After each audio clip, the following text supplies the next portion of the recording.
यह एक दुर्भाग्यपूर्ण घटना एवं आमे तिखिरी पंचायत प्रतिनिधि को भेटिलु स्वास्थ्य अवस्था पचारि बुझिलु सी टिके धीरे धीरे इम्प्रूव करुच्ची स्वास्थ्य अवस्था सीडीएम सहित भी आलोचना कलु कलेक्टर सहित कथा हेलु एसपी सहित जोगाजोग करने चेष्टा कलु किंतु करिपारनु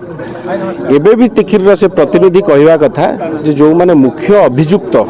तांको विरुद्ध रे कोनोसी कार्यानुष्ठान निया जाई नाही तांकू कैमेरा आगे रखा जाउची जेहेतु सी जड़े महिला सी सेटा को भल मन करूना जड़े रोगी एवं महिला जड़े तांकू 24 घंटा कैमेरा रे रखा जाउची तांकर जो जबत करा जाइथिबा टेलीफोन तांको भाईंकर एवं तांकर से मानकू हस्तांतर एपर्यंत करा जाई नाही एवं गोटिए कथा से बारंबार कहउचंती जे मु मोर पंचायत समस्या मोर स्वर उत्तोलन करी मत न्याय दरकार एवं जो माने एथरे दोषी से माने दंड पांतु आमे मध्य यही दाबी प्रशासन पाखे रखुचु जदि सरकार निजे हस्तक्षेप न करी या विरुद्ध रे दृढ़ कार्यानुष्ठान न नेबे निश्चिंत भाव में यार फलाफल बहुत खराब आपण गणमाध्यम रे देखैचंती तेणु ए प्रश्न जो माने सरकार दल रे अछंती तांको कले बहुत भल हंता बीती गलानी सरकार नीरव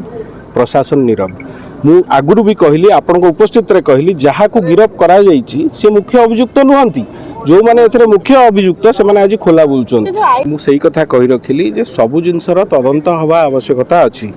ये जी जहाँ को जमिति अभियोग कले मध्य तदंत हेले प्रकृत जो माने दोषी से माने दंडित हेबे एवं सतर सामना हबो चांटू दुखदायक जिंस आईआईसी विरुद्ध रे सरपंच महोदय एफआईआर दैचंती एवं ए केस रो आईओ मध्य आईआईसी अछन प्रथम थर पे केंद्रापड़ा तेणु ये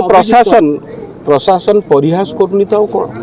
तेणु निश्चित भाव में प्रशासन जदि उचित पदक्षेप न नब ठीक समय रे ताले यार परिणाम भय मु कौन सरकार कही सारे उच्च स्तरीय तदंत हमार आवश्यकता अच्छी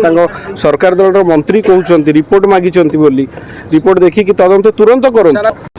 आनिबा तो उचित आनिबा कथा